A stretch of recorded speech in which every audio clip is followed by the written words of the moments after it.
بسم اللہ الرحمن الرحیم الحمد للہ وحدہ والصلاة والسلام علی من لا نبی بعد اما بعد فإن أصدق الكلام كلام الله وخير الهدى هدى محمد صلی اللہ علیہ وسلم قال اللہ سبحانہ وتعالی فی القرآن المجید والفرقان الحمید بعد اعوذ باللہ من الشیطان الرجیم بسم اللہ الرحمن الرحیم ربنا وابعث فیہم رسولا منہم یتلو علیہم آیاتک ویعلمہم الکتاب والحکمت ویزکیہم انک انت العزیز الحکیم۔ آج میں آپ کے سامنے تزکیہ نفس کے بارے میں چند باتیں بتلاؤں گا۔ تزکیہ اس کا لغوی معنی ہے کسی چیز کو صاف کرنا، پاک کرنا، اور اصطلاحاً اس کا معنی ہے جب تزکیے کے ساتھ لفظ نفس بولا جائے گا تو اس کا معنی ہے کہ اپنے نفس کو ہر قسم کے ظاہری گناہ اور باطن گناہ سے صاف کرنا، دور رکھنا، اور اس کے بعد نیکی والی، تقوی والی، پاک صاف زندگی گزارنا، یہ تزکیہ نفس کہلاتا ہے۔ اللہ رب العزت نے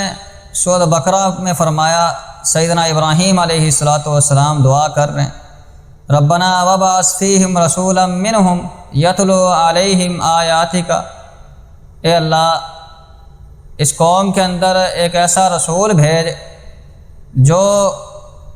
ان پر تیری آیات کی تلاوت کرے، وَيُعَلِّمُهُمُ الْكِتَابَ وَالْحِكْمَةَ، ان کو کتاب سکھائے، حکمت سکھائے، وَيُزَكِّيهِمْ، اور ان کا تزکیہ کرے۔ اللہ رب العزت نے سیدنا ابراہیم علیہ السلام کی اس دعا کو قبول فرمایا۔ سورۃ جمعہ میں اللہ رب العزت نے فرمایا، هُوَ الَّذِي بَعَثَ فِي الْأُمِّيِّينَ رَسُولًا مِّنْهُمْ يَتْلُو عَلَيْهِمْ آيَاتِهِ وَيُزَكِّيهِمْ وَيُعَلِّمُهُمُ الْكِتَابَ وَالْحِكْمَةَ، وہ ذات جس نے ان پڑھ قوم کے اندر ایک رسول بھیجا، وہ ان پر اللہ کی آیات کو تلاوت کرتا ہے، اور وَيُزَكِّيهِمْ، اور ان کا تزکیہ کرتا ہے، وَيُعَلِّمُهُمُ الْكِتَابَ وَالْحِكْمَةَ،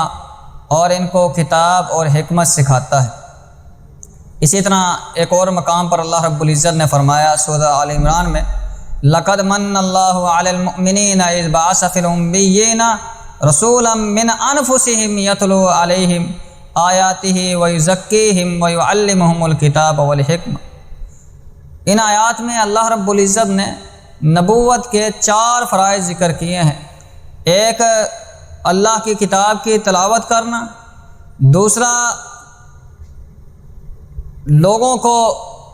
کتاب اللہ کی تعلیم دینا، کتاب اللہ سکھانا یعنی قرآن پاک، اور تیسرا حدیث رسول بتلانا، حدیث رسول سکھانا، اور چوتھی چیز وَيُزَكِّيهِمْ، ان کا تزکیہ کرنا لوگوں کا۔ یہ نبوت کے 4 فرائض اللہ رب العزت نے ان آیات میں ذکر کیے ہیں، اور ان 4 فرائض میں سے ایک فرض اللہ رب العزت نے جو بیان فرمایا ہے نبوت کا، وہ ہے تزکیہ نفس۔ عوام کو، عوام الناس کو، امت کو گناہوں کے بارے میں بتلانا اور ان کے نفس کا تزکیہ کرنا،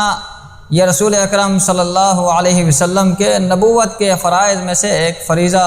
اللہ رب العزت نے بیان فرمایا۔ اسی طرح ایک اور مقام پر اللہ رب العزت نے فرمایا، قد افلح من تزکا، تحقیق وہ آدمی فلاح پا گیا، کامیاب ہو گیا جس نے اپنا تزکیہ کیا، اپنے آپ کو جانچا پڑتالا، میرے اندر کیا کمی پائی جاتی ہے، کیا کوتاہی پائی جاتی ہے، اور کون کون سے میں گناہ کرتا ہوں، اس سے میں توبہ کر۔ اسی طرح ایک اور مقام پر اللہ رب العزت نے فرمایا، قد افلح من زکاہا وقد خاب من دساہا، تحقیق وہ آدمی کامیاب ہو گیا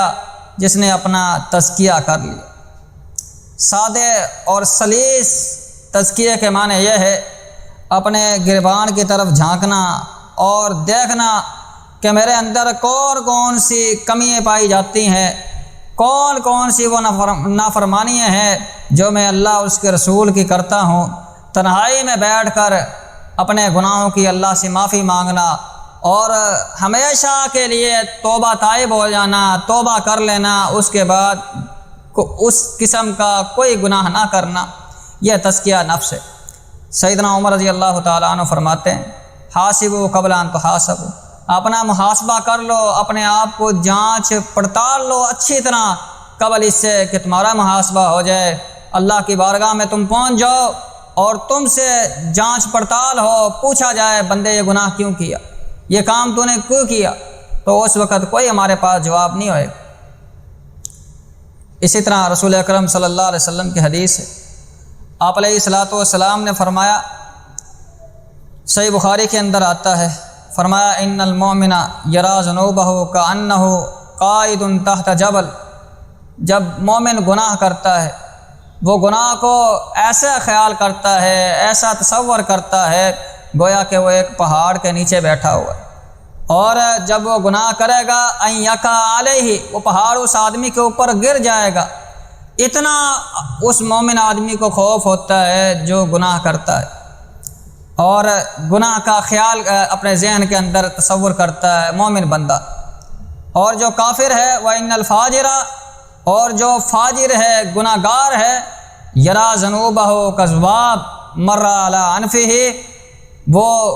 فاجر آدمی، فاسق آدمی، گناہ گار آدمی گناہ کو ایسا تصور کرتا ہے جیسے اس کے ناک کے اوپر مکھی بیٹھی ہے، وہ اس کو اس طرح کرتا ہے اوپر سے وہ بھاگ جاتی ہے۔ تو جو فاجر آدمی ہے گناہ کو کچھ سمجھتا ہی نہیں ہے اور بالکل ہی معمولی ہلکا سمجھتا ہے، اس کی بنسبت مومن آدمی گناہ کو ایسا تصور کرتا ہے، ایسا خیال کرتا ہے گویا کہ اس کے اوپر پہاڑ گر جائے گا اگر وہ گناہ کرے گا۔ اسی طرح صحیح مسلم کے اندر آتا ہے، جب عمر بن عاص رضی اللہ تعالی عنہ ان کی وفات کا وقت آیا تو رونے لگ جاتے، ان کے بیٹے پوچھ رہے ہیں ابو جان آپ رو رہے ہیں، آپ تو نبی علیہ الصلاۃ والسلام کے عظیم صحابی تھے اور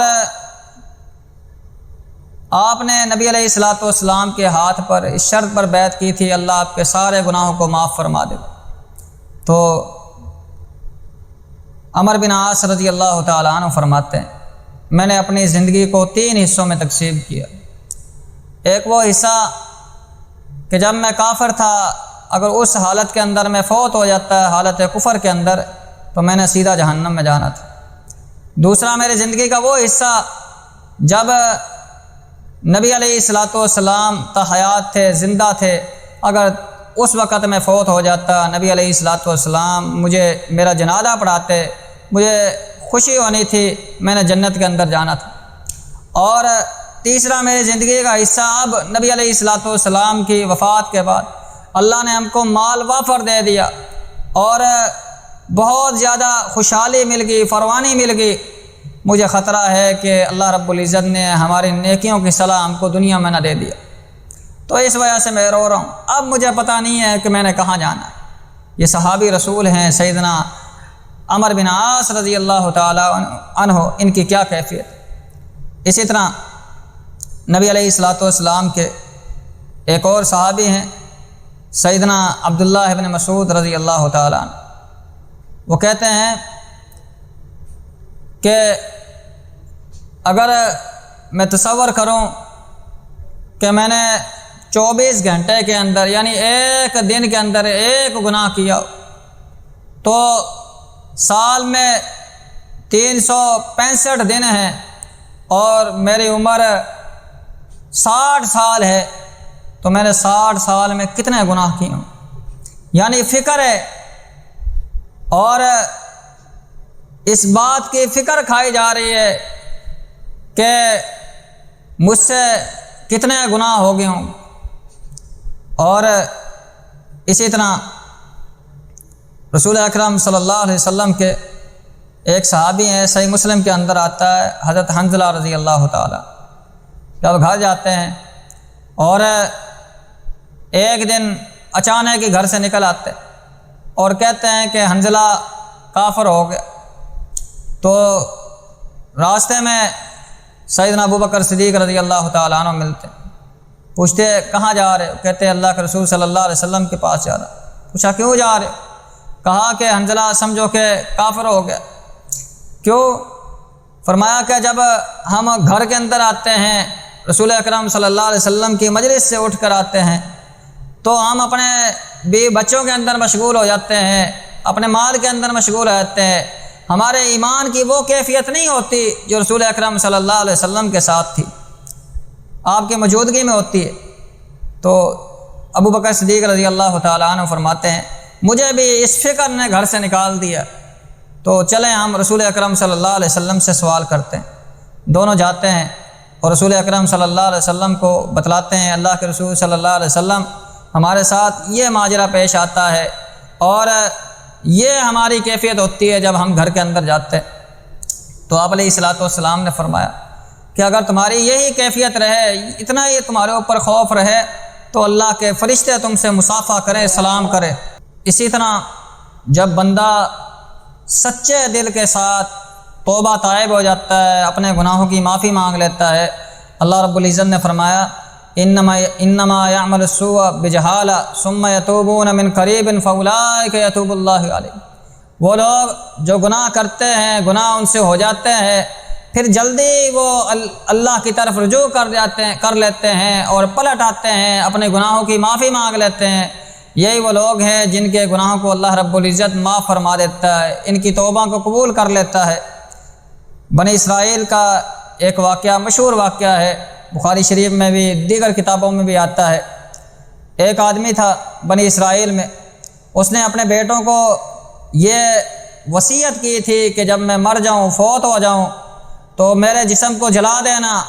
اور راکھ کر دینا۔ جب راکھ ہو جائے تو میرے جسم کی اس راکھ کو کچھ ہواؤں کے اندر بہا دینا، کچھ سمندر کے اندر یعنی کہ کچھ سمندر میں بہا دینا